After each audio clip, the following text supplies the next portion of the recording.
Dis Phil, qu'est-ce que tu penses de Activision, l'affaire Activision et Bobby Kotick? Écoute Jeff, je vais essayer d'être aussi clair que possible, ok? Bobby, écoute, je crois qu'il est temps pour toi d'aller voir ailleurs si j'existe. En gros, tu dégages et t'arrêtes de pourrir le game.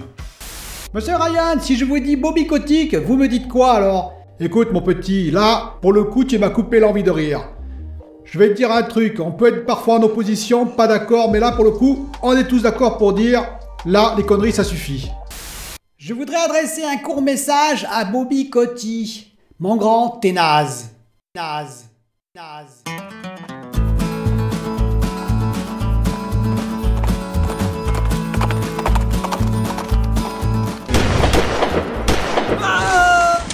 Bonjour les amis, heureux de vous retrouver pour cette nouvelle actu du geek. Alors on va parler aujourd'hui de Aldébaran. Oui, Aldébaran c'est quoi? Non, c'est pas Albator, c'est Aldébaran de AMD. Oui, les nouveaux GPU, mais spécial professionnels, vous allez comprendre pourquoi, qui sont juste monstrueux de AMD. On va également parler de Intel, non pas avec le Alder Lake, mais avec le Meteor Lake qui va arriver. On a quelques infos dessus assez intéressantes. On va parler aussi de Phil Spencer et de Jim Ryan, qui se sont exprimés chacun sur le rétro gaming d'une façon différente.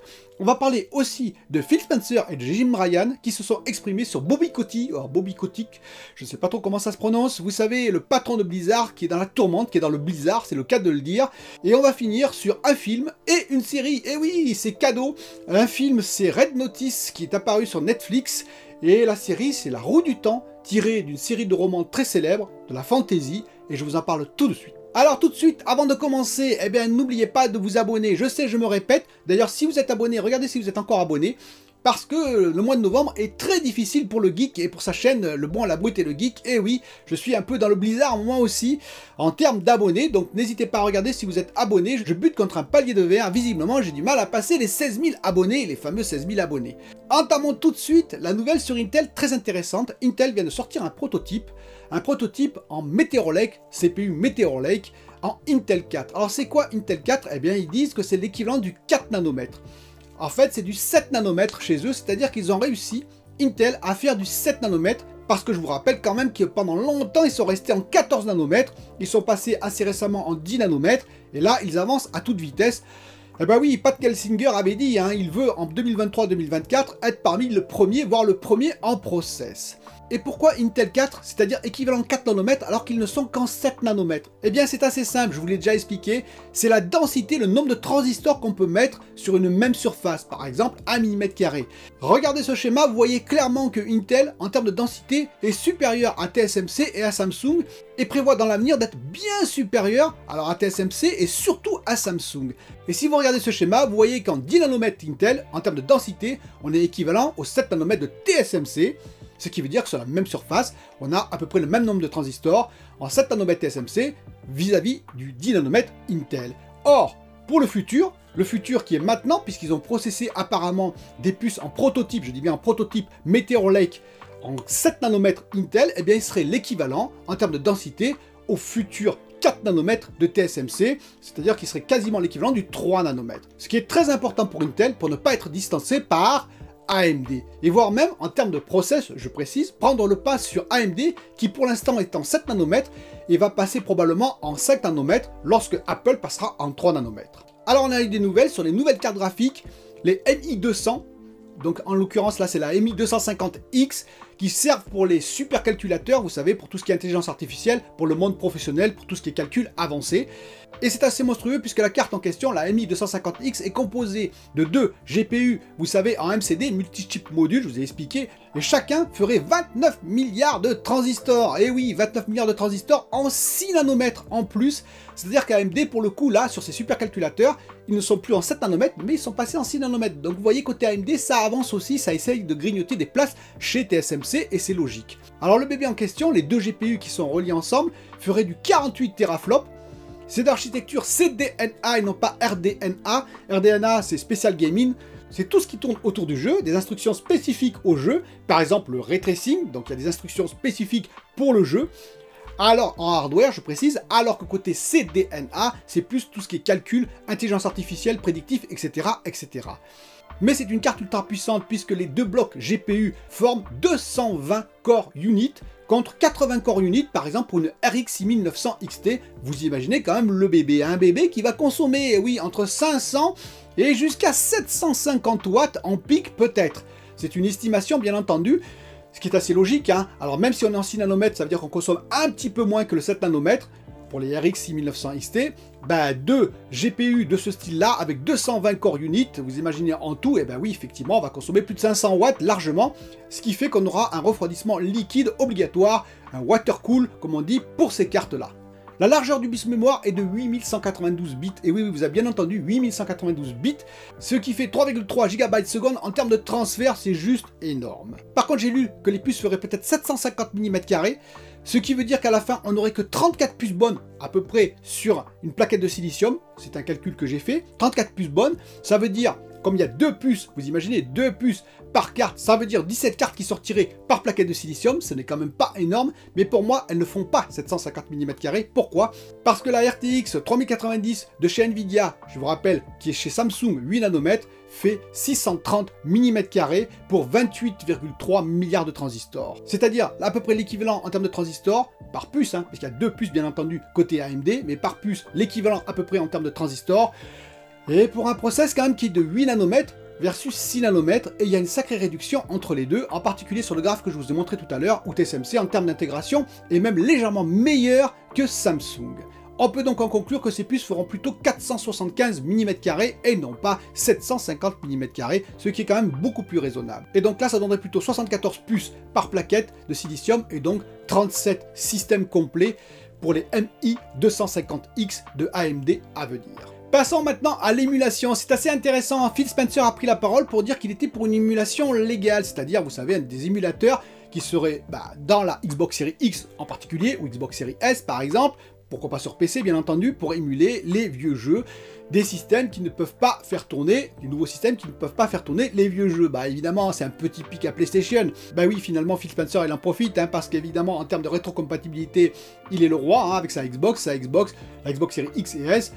En rétrocompatibilité, ça marche sur toutes les Xbox, ça veut dire tous les jeux Xbox marchent sur les nouvelles machines, ce qui n'est pas le cas, bien entendu, vous le savez, de PlayStation, en particulier de la PS5, qui va faire marcher seulement les jeux PS4. Après, ça ne marche plus, les jeux PS, PS2 et PS3 ne marchent pas sur la PS5.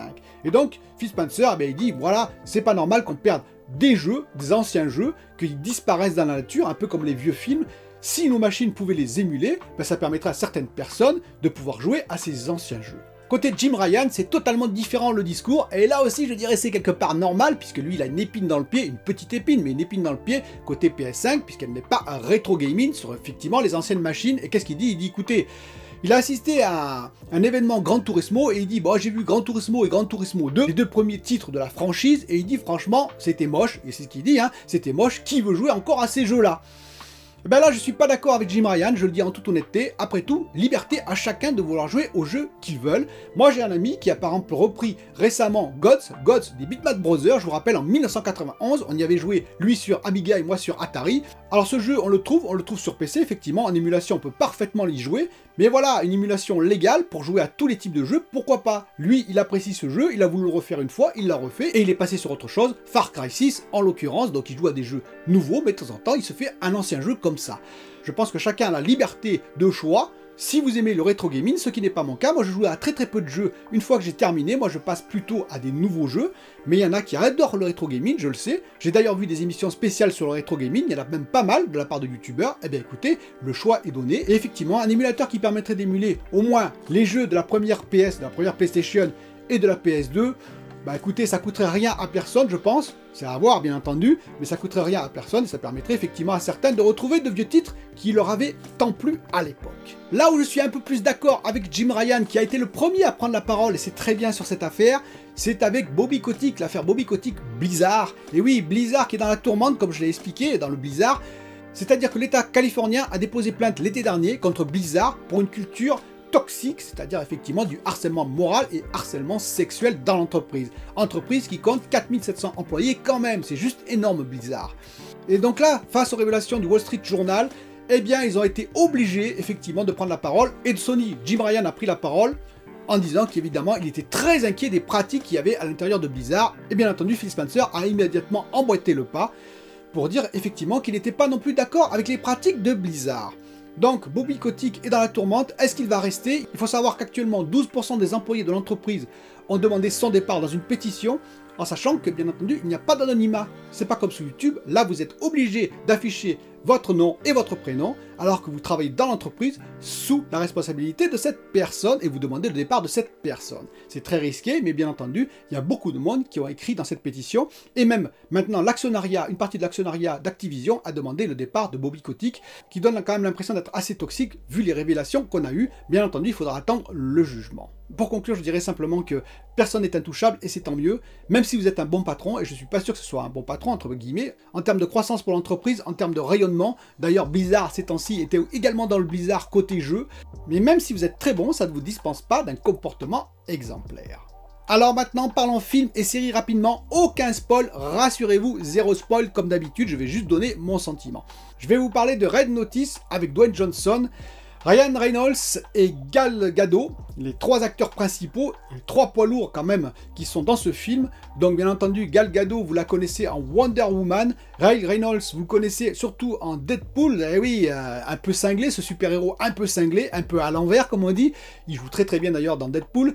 Et bien entendu, Dwayne Johnson, dois-je présenter encore Mr. Rock, le catcheur qui est devenu assez d'ailleurs célèbre dans les films parce qu'il tourne beaucoup de films et de façon plutôt réussie à mon avis. L'histoire est simple, 3 œufs qui ont été offerts à Cléopâtre sont recherchés dans le monde entier. Il y en a 2 où on connaît bien entendu les emplacements, le 3e, on ne sait pas où il est passé. Et bien entendu, quelqu'un veut les 3 œufs pour les offrir à sa fille en Égypte pour un cadeau durant son mariage magistral et 300 millions de dollars sont à la clé pour celui qui amènera les 3 œufs. Eh bien, à cette personne pour le mariage de sa fille. Donc, le début du film, le premier œuf, bien entendu, risque de se faire voler, je ne spoil rien, et donc Dwayne Johnson, en profiler FBI, arrive sur les lieux pour protéger le premier œuf, et je n'en dirai pas plus. Alors, qu'est-ce que j'ai aimé de ce film et qu'est-ce que j'ai moins aimé? J'ai beaucoup aimé les retournements de situation, dont un très surprenant, et je dois avouer que généralement, j'ai plutôt tendance à les deviner à l'avance, mais là, pas du tout. Là, je me suis fait totalement surprendre et ça m'a fait extrêmement plaisir. Ça m'a donné un petit sourire en coin, comme on dit. J'ai bien aimé également le petit côté Indiana Jones, assumé d'ailleurs, avec même à un moment donné la petite musique qui est fredonnée. C'est-à-dire qu'ils ont voulu reprendre un petit peu l'association entre Sean Connery et Harrison Ford dans Indiana Jones 3. D'ailleurs, c'était un film magnifique que j'avais adoré et ils ont essayé de faire un petit peu pareil. Alors là, c'est pas le père et le fils, mais c'est un petit peu l'idée quand même. Et donc j'ai trouvé ça pas si mal que ça. La variété de décors, bien que bien entendu certains soient en studio, c'est évident, mais quand même il y a pas mal de variétés de décors. On voit qu'il y a des moyens, donc c'est toujours bien dans un film surtout d'action-aventure, on voit qu'il y a quand même des moyens, il y a de l'action, elle est plutôt pas si mal que ça, c'est amusant. Bien entendu des fois c'est assez irréaliste, mais ça passe, c'est un peu comme dans Indiana Jones, donc de ce côté-là c'est plutôt pas si mal que ça. Alors les acteurs, je les ai trouvés plutôt bons, sauf peut-être Gal Gadot ou Wonder Woman. Dans ce rôle-là, je n'ai pas tout à fait trouvé crédible, je l'ai trouvé un petit peu exagéré dans sa façon de jouer. Mais bon, c'est mon avis à moi, j'ai pas collé avec le personnage. Par contre, les 2 autres personnages, Dwayne Johnson et Ryan Reynolds, parfait, enfin en tout cas, ils jouent très bien. Et c'est même assez marrant parce que Ryan Reynolds, il en fait des caisses, et parfois on se demande même s'il n'improvise pas sur le plateau de tournage. Donc, est-ce que je vous conseille ce film? Écoutez, c'est pas le meilleur des films, il faut pas exagérer non plus, mais c'est pas un mauvais film. Moi j'ai passé un bon moment, donc n'hésitez pas, si vous aimez les films d'action, aventure, sans vous prendre la tête, pourquoi pas sur Netflix. Et je vais vous parler maintenant de La Roue du Temps rapidement, série sur Amazon Prime qui vient d'arriver. C'est de la fantasy de Robert Jordan qui est mort à 54 ans d'une amylose, c'est une maladie rare. Il faut savoir d'ailleurs que les 3 derniers romans ont été écrits par Brandon Sanderson, puisque, bien entendu, l'auteur original était mort. La saga a été terminée par Brandon Sanderson. Alors, qu'est-ce que j'ai pensé de la série? Eh bien, écoutez, c'est pas mal, visuellement c'est pas mal, il y a quelques belles trouvailles. Des fois, ça fait un peu cheap, excusez-moi le terme, en termes d'effets spéciaux, en particulier sur la sorcière, Moiraine, qui va jouer un des rôles principaux. Pour résumer rapidement l'histoire, Moiraine, qui fait partie d'une classe de sorcières, est à la recherche d'élus, 3 élus en l'occurrence, qui ont, l'un d'eux aura la capacité unique d'avoir un grand pouvoir qui bien entendu peut tomber dans le bien ou dans le mal, et donc comme ses sœurs, elle est en charge de trouver l'élu et de le ramener le plus rapidement possible. C'est bien entendu le début de l'histoire, je suis pas sûr qu'Amazon retranscrive les 14 volumes de Robert Jordan dans sa série, dans 14 séries différentes. On verra ce qu'ils vont faire, s'ils vont raccourcir et comment. Mais en tout cas, écoutez, si vous aimez la fantasy, eh bien, regardez les premiers épisodes qui sont arrivés sur Amazon Prime, ainsi vous ferez une idée. C'est pas si mal que ça, bien entendu, ça n'a pas les moyens exceptionnels. Ça démarre un peu comme Le Seigneur des Anneaux, mais attention, après l'œuvre de Robert Jordan diffère, le bien et le mal se mélangent, c'est un peu différent de l'œuvre de Tolkien. Je vous dis à très bientôt pour une nouvelle vidéo.